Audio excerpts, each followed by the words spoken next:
नमस्कार, डुगडुगी में आपका स्वागत है। मैं हूं राजेश पांडे। आज मैं आपकी मुलाकात करा रहा हूं senior photo journalist Tushar Rai ji से। तुषार राय जी ने प्रमुख मीडिया संस्थानों में अपनी सेवाएं दी हैं और आपने देश के कई राज्यों में बतौर फोटो जर्नलिस्ट जनता के मुद्दों को उठाया है।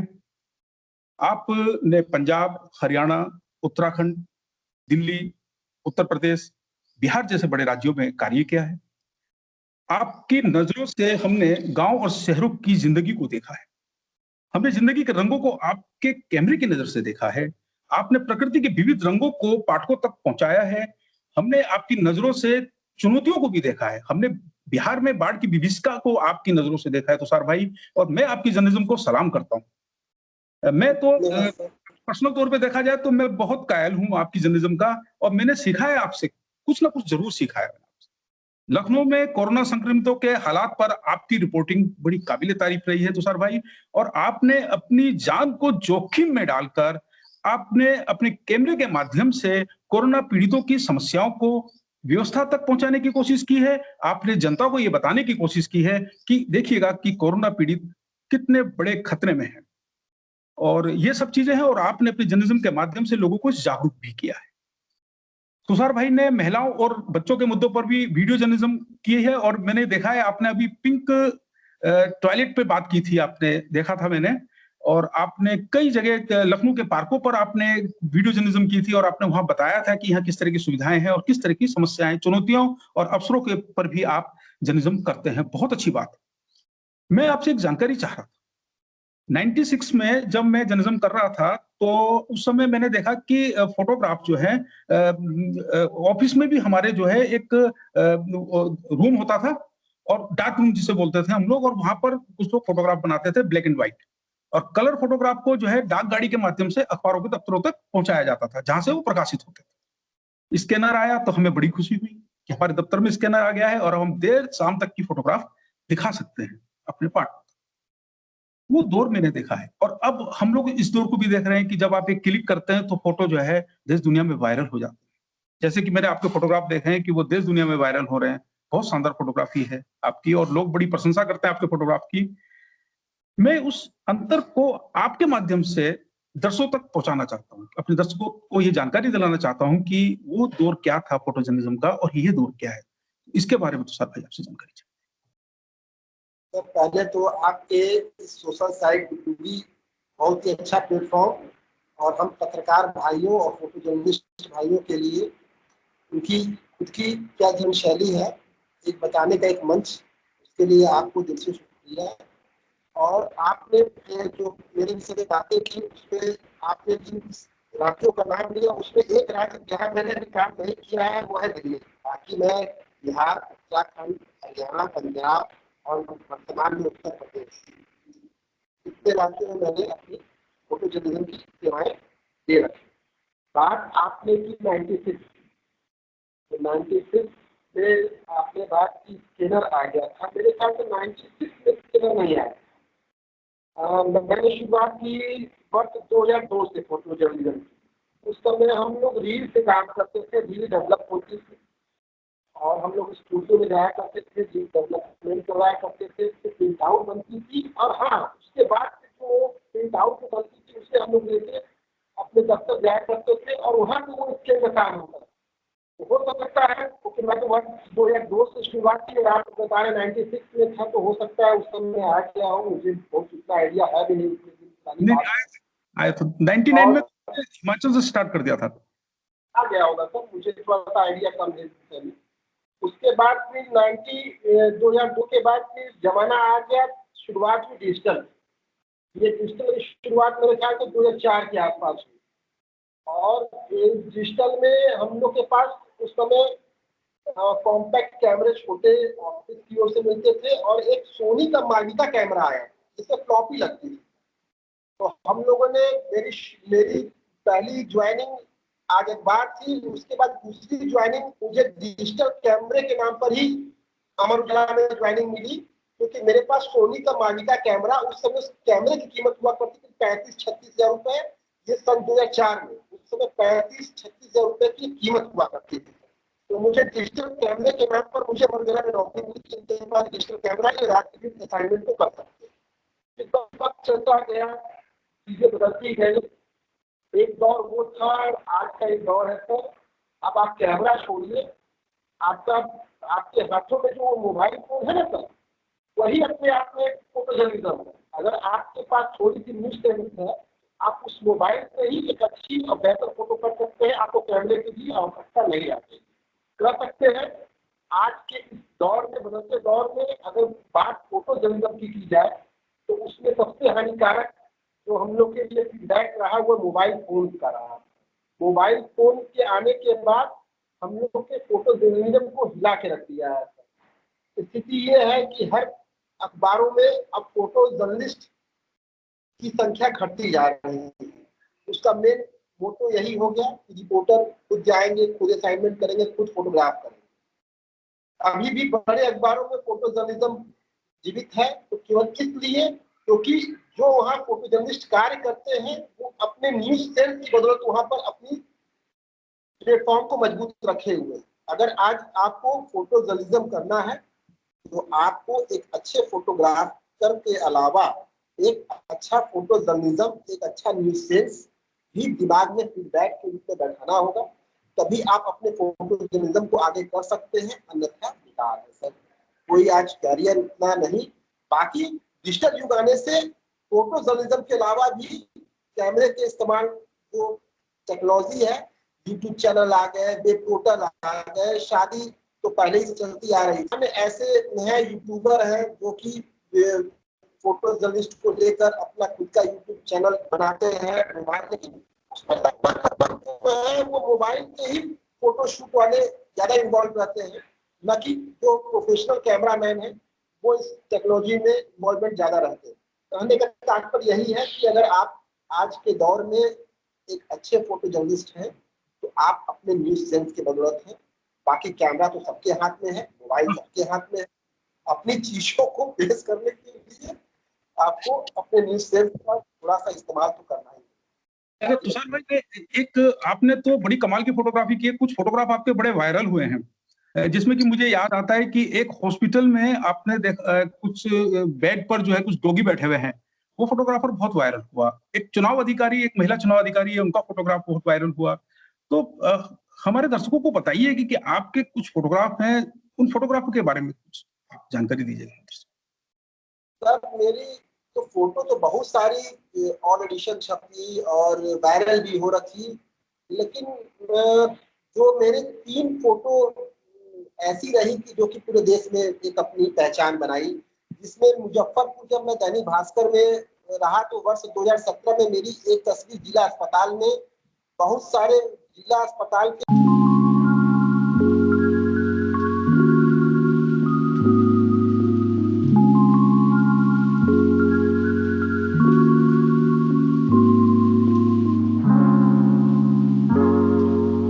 जो मरीजों के बेड है उसके स्वान जाड़े के दिनों में लेटे हुए हैं।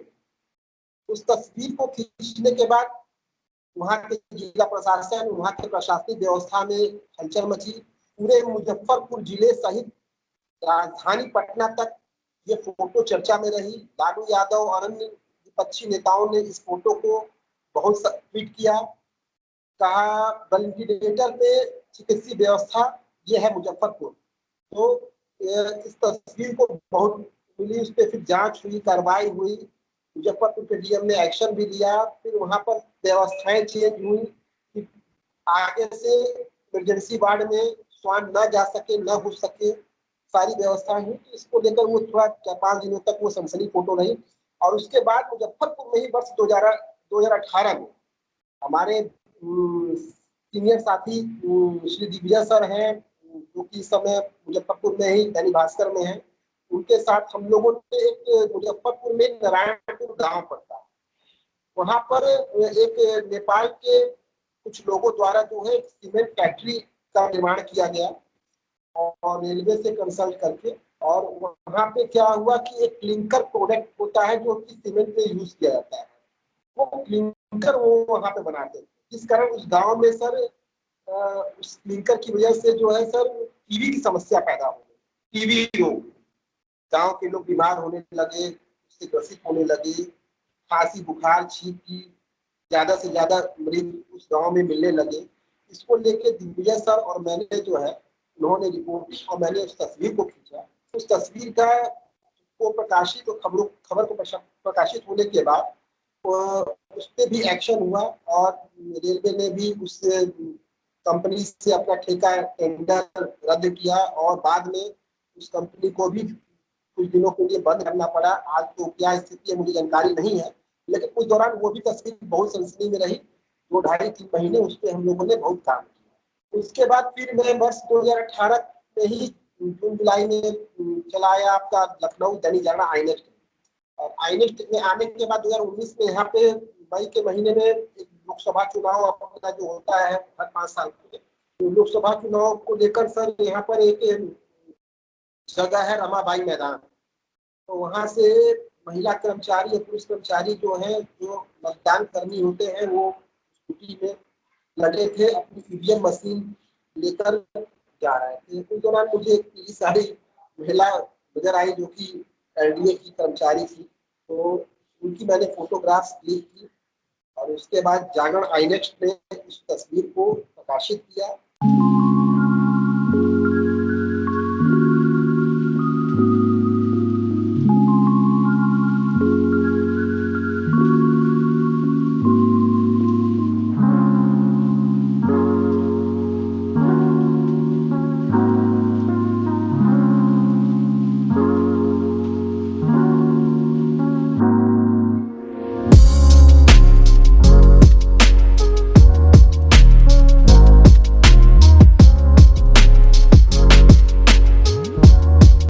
जागरण आईनेक्स्ट की तस्वीर जब वो प्रकाशित थी उसके बाद 2 दिन 3 दिन बाद वो पूरे सोशल मीडिया में छाई, फिर चैनल ने उसको पिक किया। हाँ, कहने का वो भी रहा कि 15-20 दिन उस पर। उसके बाद उसके बाद फिर आईपीएल मैच भी स्टार्ट हुआ, तो पीली साड़ी और किसी भाई साथी फोटो जर्नलिस्ट साथी ने मुंबई मध्य प्रदेश में ब्लू साड़ी की भी एक तस्वीर खींच दी पीली साड़ी को देखते। तो उसके बाद आईपीएल मैच में भी येलो साड़ी ब्लू साड़ी को लेके बड़ा कम्युनिकेशन चलता रहा और उसको लेके वो भी तस्वीर बहुत हाईलाइट रही।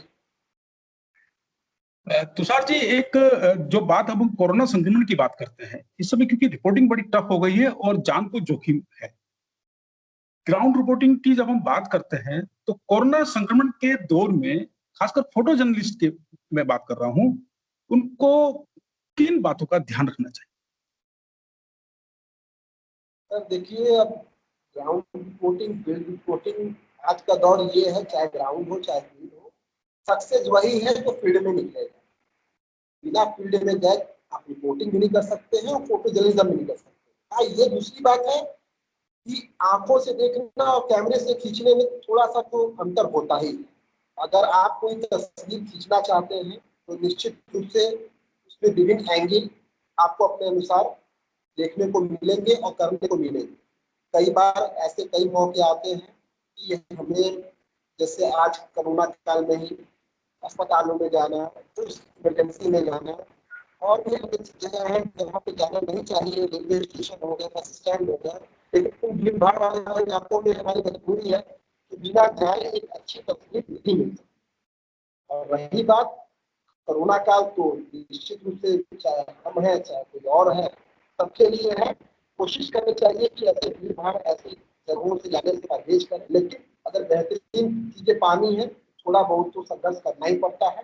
लेकिन मैं सुझाव यही दूंगा, आज के दौर में थोड़ा सा इन सब चीजों को इग्नोर करें और थोड़ा बच बचा के ही काम करें, तो ज्यादा आपके सेहत के लिए, आपके परिवार के लिए सोचें। एक सवाल ये उठता है कि जो रियल टाइम रिपोर्टिंग की हम बात करते हैं, रियल टाइम रिपोर्टिंग की बात कर रहा हूं मैं, और उसमें जिम्मेदारियां ज्यादा बढ़ी हैं, और क्या या आपको कुछ रिलैक्स मिला है रियल टाइम रिपोर्टिंग में?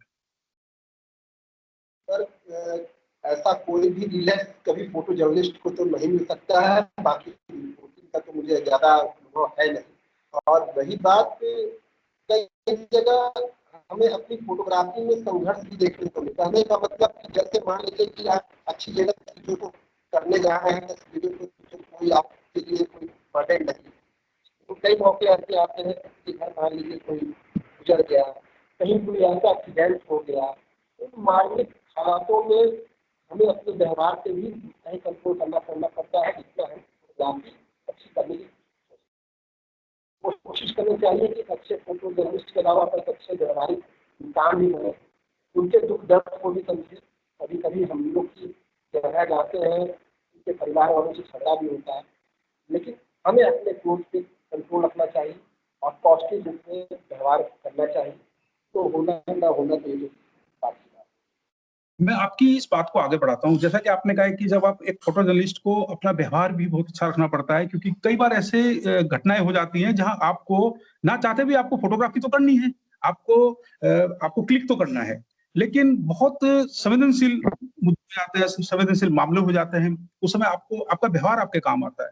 इसी बात को मैं आगे बढ़ाते हुए आपसे ये जानकारी चाह रहा हूँ कि जब आप कोई खबर कैमरे के माध्यम से दिखाने की पहल करते हैं, तो किन बातों का ध्यान, जैसे कि आपने न्यूज़ सेंस मुझे बताया, मेरा मतलब है कि कुछ टिप्स आप दीजिएगा कुछ नए लड़कों को जो अभी फोटो जर्नलिज्म में आए हैं, तो इससे वो आपके अनुभव का लाभ उठा सकेंगे तुषार भाई।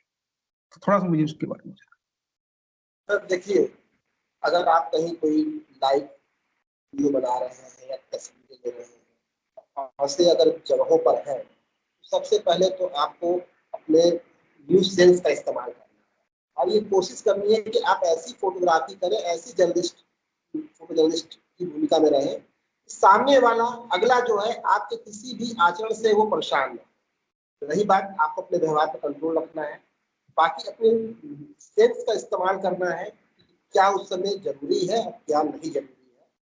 तो ये तो अब उस सिचुएशन पे ही निर्भर करता है कि फ़ोटोग्राफ़र कहाँ पर है और किस सिचुएशन पे है। बाकी उसका खुद का व्यवहार, उसके खुद के कॉन्टैक्ट, उसके अगर कॉन्टैक्ट्स एक फ़ोटो जर्नलिस्ट में मैं चीज़ एक और बताना चाहूँगा कि अगर आप अच्छे फ़ोटो जर्नलिस्ट हैं, तो आपकी कॉन्टैक्ट्स भी अच्छे मज़बूत होने चाहिए। आपको डिपेंड नहीं होना चाहिए। आपके खुद के अपने कॉन्टैक्ट्स हो, आप उस कॉन्टैक्ट से ग्राफिक करें, कभी कोई घटना दुर्घटना कहीं भी कोई सीन हो तो सीधे डायरेक्ट आपके पास फ़ोन आता है और निश्चित रूप से क्योंकि आप देखा ये जाता है अक्सर कि फोटो के अपेक्ष में फोटो जर्नलिस्ट को ज़्यादा फ़ोन आते हैं, क्योंकि कैमरा उनके पास जो कैमरा होता है सर, तो लोग सोचते हैं यही सब कुछ है, समझे ना? तो ये भी चीज़ें होती हैं।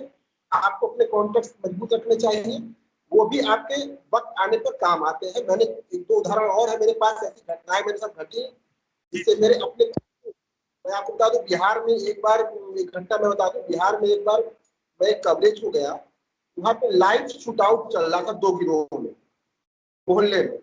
और स्थिति ये थी कि पूरा मोहल्ला एक ओर और एक बदमाश एक ओर, दोनों ओर से गोलियां चल रही थी। तो मैंने उसकी लाइव फोटोग्राफ्स की, चर्चित रही वो भी फोटो बिहार में। लेकिन उस दौरान उस फोटो के दौरान कुछ ग्रामीणों ने मुझे देख कि मैं तस्वीरें कर रहा हूँ।